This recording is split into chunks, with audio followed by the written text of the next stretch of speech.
The champagne flute shattered against the marble floor just as I realized my boyfriend's hand was resting on someone else's waist. Not brushing, not accidental, possessive. The sound rang through the ballroom like a gunshot, and for a split second, the laughter, the string quartet, the soft applause of my brother's engagement, all of it seemed to collapse inward. My heart didn't break all at once. It cracked in slow, deliberate lines, like ice under too much weight.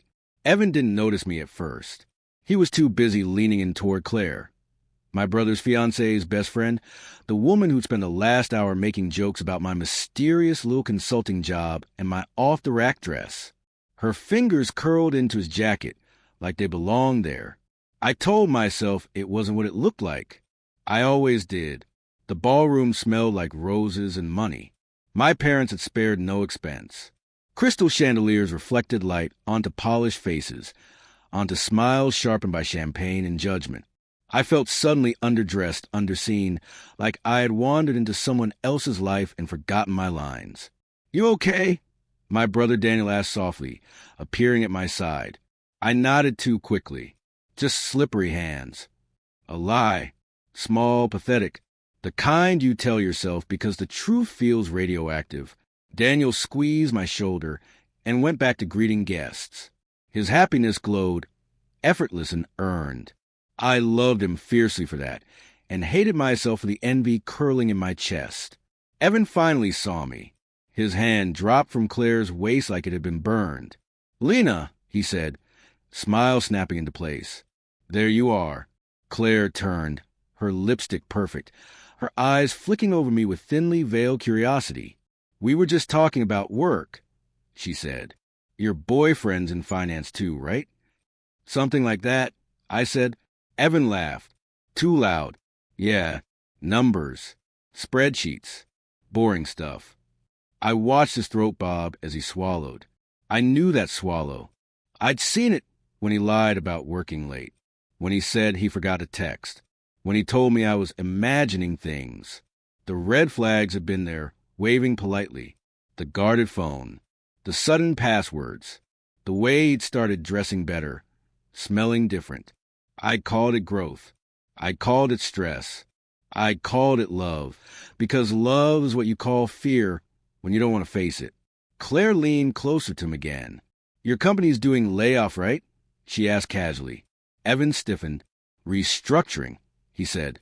"But it's fine. People like me will land on our feet." Something inside me went still. People like me.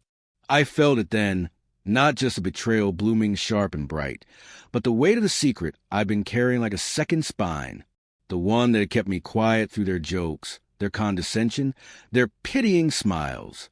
I excused myself and walked to the balcony, the cool night air slicing through my lungs. My hands trembled as I gripped the railing. Below, the city pulsed, indifferent. I thought about the emails I'd found 3 nights ago, the ones I hadn't confronted him about yet. How I'd stare at the screen, reading words that weren't meant for me. "Can't wait until tonight. She has no idea. You make work bearable." Work. Footsteps behind me. "Evan." "Hey," he said softly. "You disappeared." I turned. "How long has it been?" He frowned. "What?" "You and Claire. Or whoever else. How long?" Silence stretched. Thick and ugly. His face shifted. Not guilt first, but calculation. That hurt more than anything. "It's not what you think," he said, like reading from a script. I laughed, a short, broken sound. "You always say that." "She understands me," he snapped, then caught himself. "I didn't mean—" "You meant exactly that." I said, "You just didn't mean to say it out loud." He ran a hand through his hair. "I was going to tell you." "When?" My voice shook. "After you moved in with her? After you decided I was convenient, but not enough?" He opened his mouth, closed it. Guilt flickered then. Too late, too shallow. "I didn't think you'd care this much," he said quietly. That was the moment something in me hardened. We returned to the ballroom, separately. Claire was laughing with a group of Evan's co-workers now. The same ones who'd mocked me earlier, calling me the artsy girlfriend, and asking if I planned to get a real job. The string quartet paused as Daniel clinked his glass for attention. "Before we cut the cake," he said, smiling, "my sister wanted to say a few words." I hadn't planned to, but the room turned toward me anyway, expectant. My heart pounded as I stepped forward. Evan's eyes widened, warning. "Hi," I said. My voice carried. Some of you know me. Some of you think you do. Nervous laughter. "I've spent years being quiet," I continued, letting people underestimate me because it was easier than correcting them. Claire shifted. Evan went pale. "But tonight feels like the wrong night for secrets." A murmur rippled.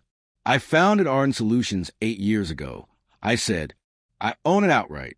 And as of next quarter, we'll be finalizing our internal review." The room froze. Faces drained of color. Whispers turned sharp. Evan stared at me like I'd grown another head. "I don't mix my personal and professional lives," I added calmly, "which is why I won't comment on individual performance or ethics. That will be handled through proper channels." Claire's hand slipped from Evan's arm. "But I will say this. I finished meeting Evan's eyes. Betrayal has consequences." Silence. Then Daniel exhaled, stunned but proud. Applause broke out, hesitant then full. I walked past Evan without looking back. Later, alone in the quiet of my apartment, the adrenaline drained, leaving only ache. Power didn't heal heartbreak. Truth didn't erase love. But as I watched the city lights blink like distant stars, I understood something at last. They hadn't just mocked me. They'd mistaken my silence for weakness. And Evan had mistaken my love for blindness. Both would learn the difference.